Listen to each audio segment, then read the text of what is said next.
Law Academy. I am Sumedha Maheshwari, and today I am going to discuss with you certain important questions for the Juvenile Justice Care and Protection of Children Act 2015. These questions are very important for all the aspirants who are preparing for Rajasthan Judicial Services, जिसका upcoming week में आपका prelims आने वाला है और कुछ time बाद आपका मेंस भी कंडक्ट होगा. तो ये क्वेश्चंस जो है इन्हें अच्छी तरह से प्रीलिम्स और मेंस दोनों के पॉइंट ऑफ व्यू से प्रिपेयर करें. So let's begin this video. The first question on our list is, what is the object and purpose of the Juvenile Justice Act 2015? इस एक्ट का ऑब्जेक्ट एंड पर्पस क्या है? And उस question का second part ये कहता है कि which theory of punishment the JJ Act is based on. So this particular question can be answered by looking at the preamble of the act. Act का preamble explain कर देता है कि ऑब्जेक्ट एंड पर्पस क्या है. दो तरह के चिल्ड्रन हैं, उनका सोशल रीइंटीग्रेशन, उनके जो केसेस हैं उनको उनका एडजुडिकेशन और रिलेटेड मैटर्स. तो वो जो है प्रियम्बल अच्छी तरह से आपको इसके लिए प्रिपेयर करना होगा. और रिफॉर्मेटरी थ्योरी ऑफ जस्टिस जो है इसका आंसर है रिफॉर्मेटरी थ्योरी ऑफ पनिशमेंट है इस क्वेश्चन का सेकंड पार्ट का आंसर. रिफॉर्म करना चाहते हैं हम जुवेनाइल्स को. Next question, who is a child in need of care and protection under the Juvenile Justice Act? एक child in need of care and protection को कैसे डिफाइन करता है जुवेनाइल जस्टिस एक्ट, वो क्वेश्चन आपसे सीधे सीधे पूछा जा सकता है, जिसमें आपको बेयर एक्ट की लैंग्वेज लिखनी होगी. या फिर आपसे पूछा जा सकता है what is the meaning of a child in need of care and protection. तो दोनों के लिए ही आपको सेक्शन 2 रेफर करना है. सेक्शन 2 का 14 सबसेक्शन 14 जो है वो बताता है कि CNCP यानी कि child in need of care and protection कौन है. सिमिलरली इसके साथ ही आपसे ये भी क्वेश्चन पूछा जा सकता है कि child in conflict with law कौन होता है. तो वो जो है वो एक शॉर्ट क्वेश्चन बन सकता है या फिर वो प्रीलिम्स में आपसे पूछा जा सकता है. तो ये जो है क्वेश्चंस जो डेफिनेशन क्लॉज से बनकर के आते हैं वो भी इंपॉर्टेंट है. नेक्स्ट क्वेश्चन देखते हैं. What are the general principles to be followed in the administration of the Juvenile Justice Act? Discuss in detail. यहाँ पर आपसे जनरल प्रिंसिपल्स पूछे जा रहे हैं जो कि एक्ट के सेक्शन 3 में गिवन है. बहुत सारे जनरल प्रिंसिपल्स गिवन है सेक्शन 3 में. 15-16 प्रिंसिपल्स गिवन है. आपको उन प्रिंसिपल्स को याद करना है अच्छी तरह से और उनका मीनिंग जो है एक एक प्रिंसिपल का जो उनके आगे थोड़ा बहुत डिटेल में प्रोवाइडेड है उसे पढ़ना है. क्वेश्चन के मार्क्स पे डिपेंड करेगा कि आपको ये क्वेश्चन किस तरह अटेम्प्ट करना है. अगर शॉर्ट क्वेश्चन में पूछा गया है तो सिर्फ नेम्स लिखना ही इनफ होगा. और अगर आपसे डिटेल में पूछा गया है जैसे कि यहाँ पे कहा गया है डिस्कस इन डिटेल, तो थोड़ा थोड़ा एक्सप्लेनेशन भी देना होगा उन सभी प्रिजम्पशंस का, उन सभी प्रिंसिपल्स का. राइट. इस तरह से आप सेक्शन 3 के बेसिस पे इस क्वेश्चन को अटेंड कर सकते हैं. By whom and how the Juvenile Justice Board is constituted, discuss. तो सेक्शन 4 जो है एक्ट का वो आपको बताता है कि जुवेनाइल जस्टिस बोर्ड जो है स्टेट गवर्नमेंट कॉन्स्टिट्यूट करेगी, किस तरह कहाँ कहाँ पे कॉन्स्टिट्यूट करेगी, कौन जो है इसके मेंबर्स होंगे, कौन प्रिजाइडिंग ऑफिसर्स होंगे, वो सब चीजें जो हैं वो आपको यहाँ पर सेक्शन 4 में प्रोवाइडेड हैं. मेंबर्स की डिस्क्वालिफिकेशन के क्या क्राइटेरिया हैं, सभी कुछ रिलेटेड थिंग्स आपको सिर्फ और सिर्फ सेक्शन 4 से मिल जाएंगी. इस पे भी आप मार्क्स देखेंगे क्वेश्चन के. अगर ज्यादा डिटेल में डिस्कस करने का रिक्वायरमेंट है तो आप इसे ज्यादा डिटेल में डिस्कस करेंगे. Next question on our list, by whom and how the child welfare committee is constituted, what is the object of its constitution. तो चाइल्ड वेलफेयर कमेटी क्यों कॉन्स्टिट्यूट, कौन कॉन्स्टिट्यूट कर रहा है, कैसे कॉन्स्टिट्यूट हो रही है, चाइल्ड वेलफेयर कमेटी के मेंबर्स कौन कौन होंगे, उनके क्वालिफिकेशंस या डिस्क्वालिफिकेशंस के क्या क्राइटेरिया हैं, और उसके साथ साथ इसमें ये भी पूछा गया है कि इसे क्यों बनाया गया है, why this child welfare committee has been constituted.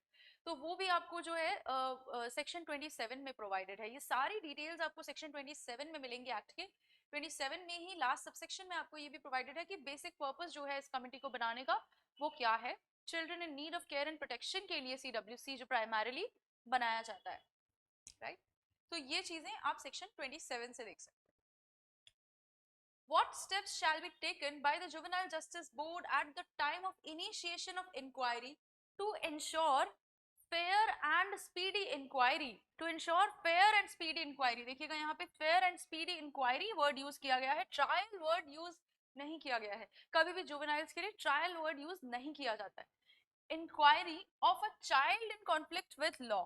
कोई भी child in conflict with law है तो जब वो बोर्ड के सामने पहली बार इनिशिएट होती है, जब प्रोसीडिंग तब लाया जाता है, तो बोर्ड को क्या क्या स्टेप्स लेने होते हैं ये इंश्योर करने के लिए कि उसकी इंक्वायरी एक स्पीडी और एक फेयर प्रोसीजर हो, वो जो है एक इम्पॉर्टेंट क्वेश्चन है। और ये आंसर आपको सेक्शन 14 के सबसेक्शन 5 में मिलेगा। इसका आंसर आपको सेक्शन 14 का सब सेक्शन 5 बताता है कि बोर्ड को क्या क्या जो है स्टेप्स लेने चाहिए स्पीडी और फेयर इंक्वायरी के लिए। आगे बढ़ते हैं।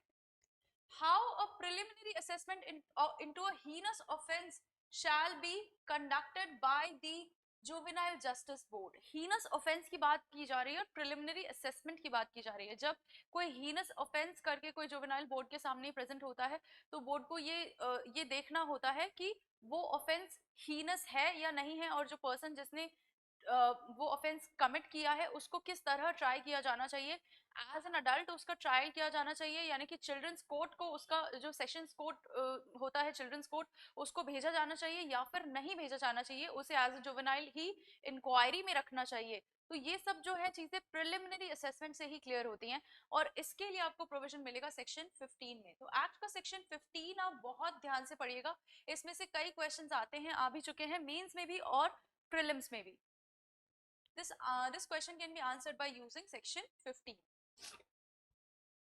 Who can produce any child in need of care and protection before the child welfare committee?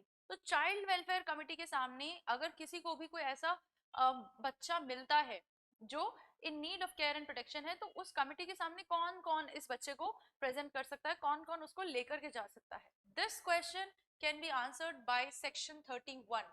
Section 31 में आपको ये बात दी गई है कि कौन पर्सन है, जो भी पर्सन है जिसको ये ऐसा बच्चा मिल रहा है कहीं पे, वो उसे लेकर के जा सकते हैं।